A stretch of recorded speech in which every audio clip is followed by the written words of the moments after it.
I was a lot happier and more confident than I was before anxiety came upon me. The key thing was that I was overseas at the time. I was living in United Kingdom. When I got over there and was alone, wasn't able to find work as easily as I wanted to do or as easily as I expected. And I then wasn't able to access social security or much in the way of medical help. So I was sick and getting sicker but unable to find support. So that was the key problem that I had.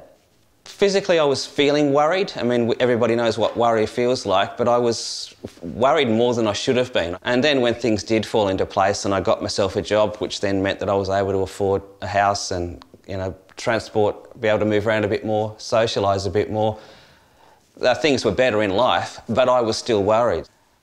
In terms of symptoms, I was short of breath. I had a tightening in my chest, so I found it difficult to breathe.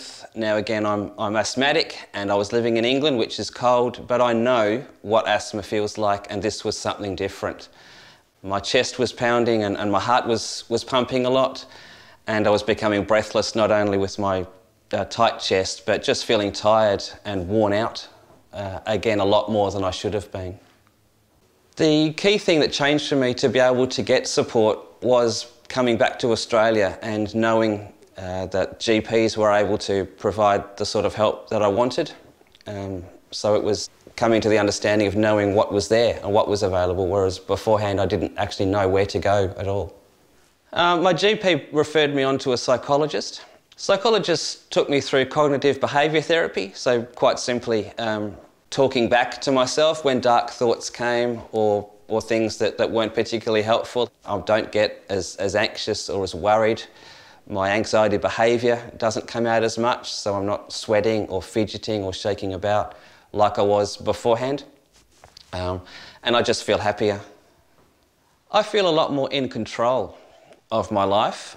I feel more confident to go out and do social things. I don't have a problem with being in crowds or going to a coffee shop in a busy street. I'm not worried about people being around me, whereas before I would have tried to stay at home as much as possible and hide away. Got involved in my local church and tried to make friends through that. I got a job, but the key thing that I did just in terms of finding friendship was that I joined the local football league as a goal umpire, where I was part of the team in uniform, felt like I belonged and had a job to do that I enjoyed. I think there's an idea that blokes are supposed to be tough and self-reliant. If you're talking about a footy player, then you'll run around on your broken ankle just so you don't miss a game, kind of idea. So yeah, keep it to yourself and try to look tough for everyone else. If I was able to offer just one piece of advice to a mate, I would say go and get help. There's no shame in suffering or feeling anxiety, so you don't need to keep it to yourself. So please go and talk to somebody. Talk to your mates if you can do that. If you can't talk to your mates, go and find some other mates. But certainly go and have a word with your GP and go to talk to your doctor. That's what they're there for, and they know the best way to sort things out for you.